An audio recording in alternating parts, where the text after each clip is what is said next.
Од денеска бесплатни Wi-Fi зони за студентите на Филолошкиот факултет, ама не секаде. Сител провери каде има бесплатен интернет. Студентите ќе може да се поврзат на мрежата Free Wi-Fi by MDT во аулата на факултетот, да пребаруваат на Google додека седат во амфитеатрите.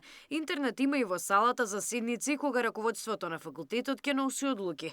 За интернет во предавалните студентите ќе почекаат подобри времиња. Следните чекори ќе бидат направени и внатрешно во делот на предавалните и кабинетите. Во оваа фаза целокупниот простор, аулата на факултетот, сите амфитеатри, салата за седници се со оваа можност. Две набавки се околу 10 милиони денари, со кои што го почнуваме процесот. Ќе се фокусираме на оние средини кои што немаат вакви можности. Детектиравме дека такви имаме во Охрид и во Битола. Еден час подоцна од промоцијата на бесплатните Wi-Fi зони, на настан организиран на Универзитетот Мајка Тереза, беше представена новата виртуелна асистентка. Иновативна алатка која ќе им овозможи насока и поддршка на студентите.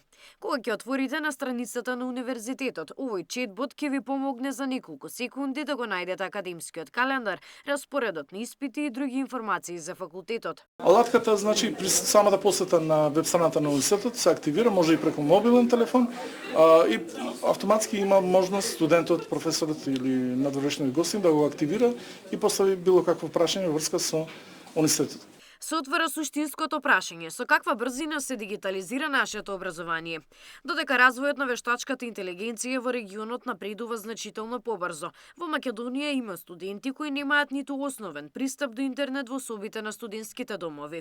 Во Албанија вештачката интелигенција веќе е дел од извршната власт. Првата дигитална министерка Диела носи одлуки за тендери. Кај нас голем исчекор во дигитализацијата представуваат бесплатните Wi-Fi зони. Габриела Лескова, Сител телевизија.